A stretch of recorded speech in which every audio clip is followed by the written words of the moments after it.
You know, these services have been life-changing for all of us. We could not duplicate this life she has at Hal, no matter how much we tried. He is doing so well and so happy. He'll keep going farther as long as he got the support that he has. It definitely takes a lot of patience and a lot of understanding to be the mother of a special needs child. Krista has changed all of our lives for the better. It wasn't until she was 10 months old that we found out that she would be developmentally delayed and she had cerebral palsy. And at that time they also discovered that she had a hole in her heart.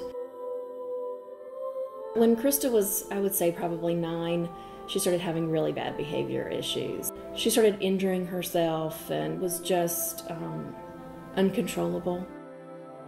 I couldn't do it on my own.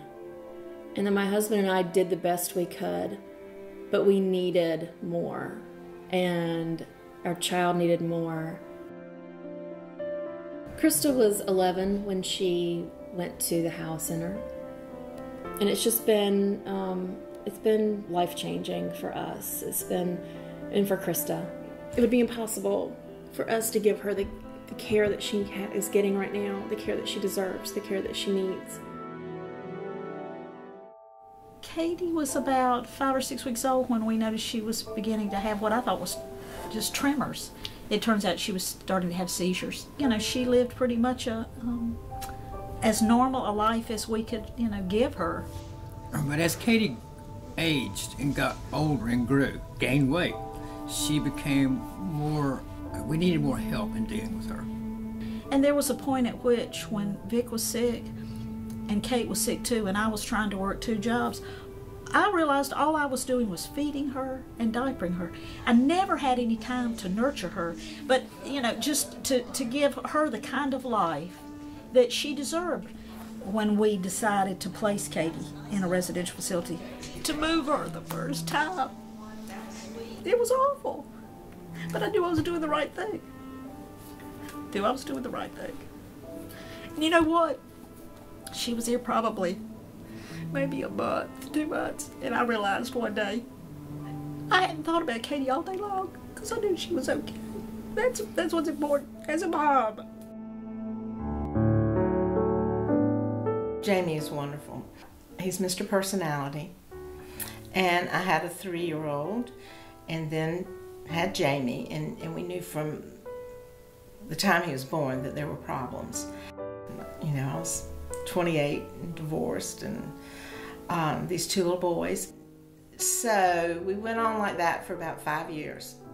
Jamie had increasingly more severe seizures.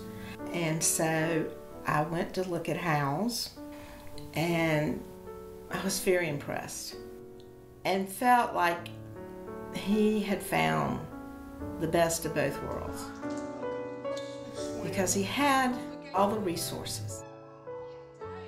I mean, you need the training. He needs somebody that knows how to deal with this 24/7, and that's what Hal's provides. But yet, he went home to his own bedroom in the afternoons. They're going all the time. They go to movies, they go on field trips. They have a wonderful time, and he was so happy, and he made the transition fairly easily. And so I really felt like we hit the jackpot. When I came to Magnolia Place, I was really nervous, and I didn't know what I was getting into. I actually heard about vocational rehabilitation. I came to Magnolia Place, and they offered to get me some hearing aids, and they asked me if I wanted to go to school, and I was like, sure. And they said they had a welding class, so I took it. And I've always wanted to do some welding, And Joe Lyon, he was my teacher, and he was a great teacher. My name is Derek. I'm a welder at Waukesha Electric.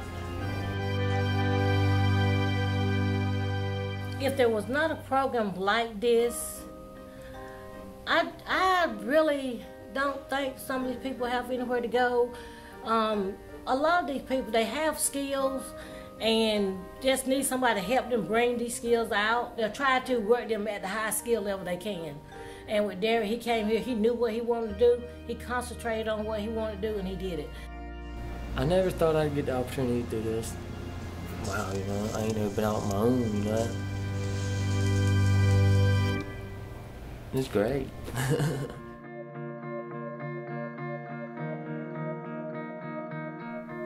Jamie is in such a good place, and he has such a full life, and he's happy, and you know, it's just made our lives so much better, and we just can't thank Hal's enough for all they've done.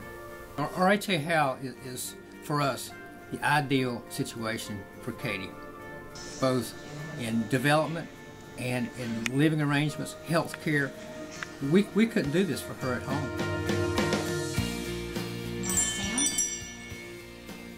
I just can't imagine our lives without these services. I can't imagine Krista's life without these services, or the other children and adults that are receiving services through the Hal Center. Because I never really had a lot when I was growing up. My family never really had a bunch of money or nothing like that, you know. And I want to change it. I want to make something out of my life. I want to do something.